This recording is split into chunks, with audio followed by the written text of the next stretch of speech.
નમસ્કાર મિત્રો, હું શૈલેષ કડસલિયા આપ સર્વેનું મારી યુટ્યુબ ચેનલ એસકે સ્ટડી ટોકની અંદર હાર્દિક સ્વાગત કરું છું. મિત્રો, આજના વિડીયોની અંદર આપણે બે ટોપિક વિશે ચર્ચા કરવાના છીએ. ખાસ આ વિડીયો નવા ઉમેદવારો માટે છે કે જે પરીક્ષાની રાહ જોઈને બેઠા છે, પરીક્ષાની હાલ તૈયારી કરી રહ્યા છે. તો બે પ્રશ્નો કયા કયા છે? શું 2025માં ટેટ અને ટાટની પરીક્ષાઓ આવી જશે કે કેમ? અને બીજો પ્રશ્ન છે, શું હવે ટેટ 1-2માં પણ લેખિત પરીક્ષા આવશે?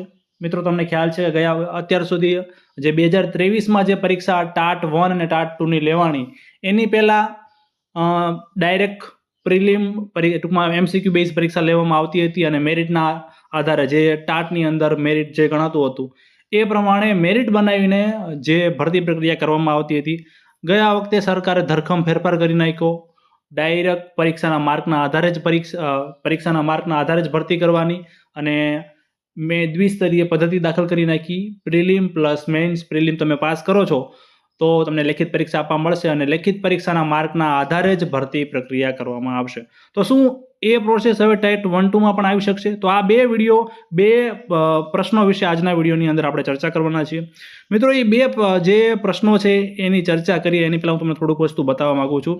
તમને ખ્યાલ છે કે જે ટેટ 1 હોય કે ટાટ 1 હોય એની પરીક્ષાનું આયોજન કોણ કરે છે? રાજ્ય પરીક્ષા બોર્ડ.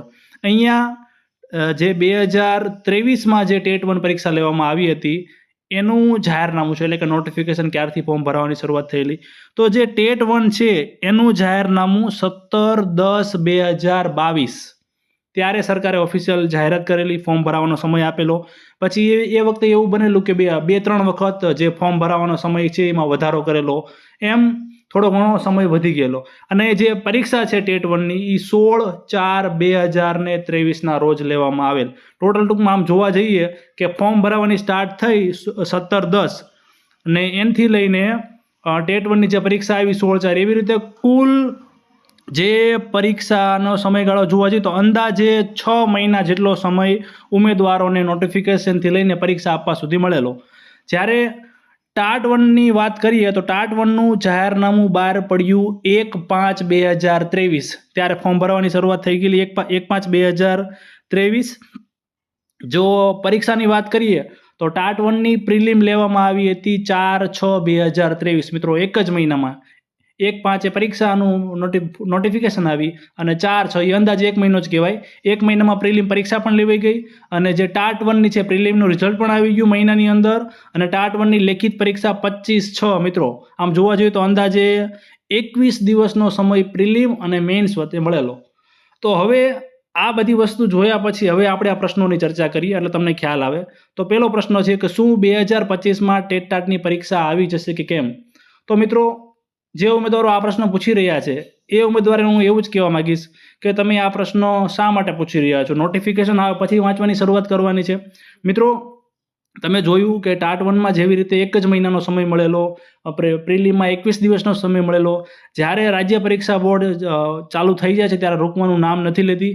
એટલે જો તમારે ગણતરી છે જ કે શિક્ષકની પરીક્ષાની તૈયારી કરવાની જ છે તો અત્યારથી જ નોટિફિકેશન ક્યારે આવશે, પરીક્ષા ક્યારે આવશે વિચાર્યા વગર પરીક્ષાની વાંચવાની શરૂઆત કરી દેજો. હવે વાત કરીએ કે 2025માં પરીક્ષા આવી શકે કે કેમ? તો એ મિત્રો રાજ્ય પરીક્ષા બોર્ડ ઉપર ડિપેન્ડ છે. તમને ખ્યાલ છે કે રાજ્ય પરીક્ષા સરકારે જે 10 વર્ષીય કેલેન્ડર બહાર પાડેલું છે એમાં 2025માં જે અત્યારે તમને ખ્યાલ છે કે ટેટ 1ની વાત કરીએ તો સરકારે એમાં ચાલુ ભરતી પ્લસ 2025માં 7500 શિક્ષકોની ભરતી કરવાનું કીધેલું છે. તો એ ભરતી પ્રક્રિયા ક્યારે થશે 2025 વાળી? જો પરીક્ષા લેવાય ત્યારે જ થવાની છે. તો એનો મતલબ ફટાફટ પહેલાં પરીક્ષા લેવી પડે અને પછી ભરતી પ્રક્રિયા થાય. ભરતી પ્રક્રિયા જે 2025 વાળી છે એ આવતા 2026 થઈ જવાનું છે, પણ એના પહેલાં પરીક્ષા તો પતાવવી પડશે. એટલે શક્યતા એવી છે કે 2025ના એન્ડમાં રાજ્ય પરીક્ષા બોર્ડ ચોક્કસથી નોટિફિકેશન તો બહાર પાડી જ દેશે અને પરીક્ષા કદાચ એવું બને કે થોડુંક લેટ કરે, જો ગણતરી હશે તો 2025ના એન્ડમાં આવી જશે, પણ જો લેટ થશે તો 2026ના સ્ટાર્ટિંગના મહિનાઓમાં જઈ શકે છે. તો ખ્યાલ આવી ગયો હશે. બાકી મિત્રો, નોટિફિકેશનની રાહ જોયા વગર તમે, જો તમારી ગણતરી છે જ કે શિક્ષક જ બનવું છે, શિક્ષકની પરીક્ષાની જ તૈયારી કરવી છે, તો અત્યારથી વાંચવા મળશો તો જ તમને ફાયદો થશે. બીજું છે મિત્રો, શું હવે ટેટ 1 અને ટેટ 2માં પણ લેખિત પરીક્ષા આવશે? મિત્રો, આ બાબતે હજી ખુદ સરકારને પણ નથી ખબર કેમ કે કોઈ એકેડેમીવાળા કહેતા કે લેખિત પરીક્ષા આવશે, તો એ ક્યાંથી કીધું? ખુદ સરકારને નથી ખબર, કેમ કે સરકાર ઓફિશિયલી જ્યારે જાહેરાત કરે ત્યારે જ તમામ લોકોને ખ્યાલ આવતો હોય છે.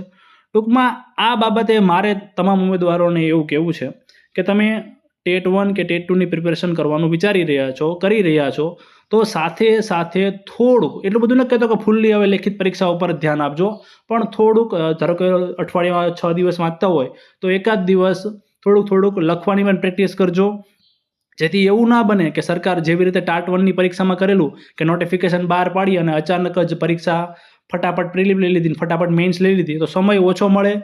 લોંગ ટર્મ પ્રિપેરેશન હશે તો ચોક્કસથી તમને ફાયદો રહેશે. લેખિત પરીક્ષામાં મિત્રો શું કરવાનું હોય? તમે જે અત્યારે પ્રિલિમમાં જે વાંચી રહ્યા છો એને લેખિત સ્વરૂપે તમે, ધારો કે આપણે યુટ્યુબમાં ગઈકાલે એક લેક્ચર મૂકેલો SMCનો કે સ્કૂલ મેનેજમેન્ટ કમિટી, હવે એ તમે પ્રિલિમ માટે તૈયાર કરો અને મેઇન્સ માટે તૈયાર કરો. એ બંને માટે લગભગ વસ્તુ સેમ જ આવે છે. ઓલું તમારે થોડુંક મગજમાં યાદ રાખીને લખવું પડે છે. કોઈ પણ ટોપિક હોય એમાં એ વસ્તુ તમે જોડી શકો છો. ટૂંકમાં બહુ અલગથી કંઈ વાંચવાની જરૂર રહેતી નથી.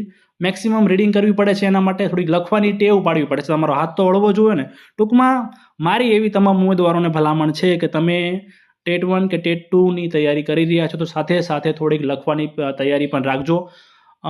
મારી ભલામણ તો સરકારને એવી જ છે કે ટેટ 1 2માં પણ લેખિત પરીક્ષા ન આવી જોઈએ, કારણ કે 2023માં જે ટાટ 1 અને ટાટ 2માં જે સરકારે ફટાફટ રિઝલ્ટ આપવાની ઉતાવળમાં જે પેપર ચેકિંગ થયા છે, એ ક્યાંક ને ક્યાંક ઉમેદવારોને લોસ કે નુકસાન કરતા હોય એવું મને લાગ્યું. ટૂંકમાં જો તમારે દ્વિસ્તરીય પરીક્ષા લેવી છે તો જે રીતે PSIની અંદર MCQ બેઝ દ્વિસ્તરીય પરીક્ષા લેવામાં આવે છે તો એ રીતે લઈ શકાય, પણ લેખિત પરીક્ષા લઈને કાં GPSCની જેમ વ્યવસ્થિત પેપર ચેકિંગ થવા જોઈએ તો ઉમેદવારોને ક્યાંક ને ક્યાંક ન્યાય મળે.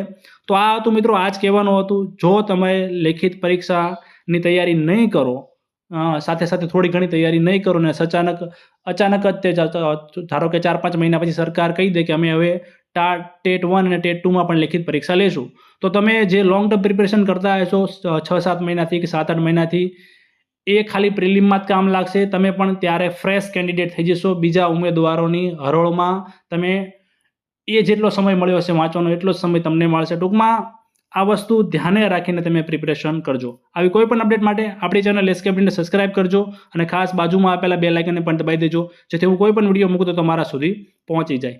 ધન્યવાદ.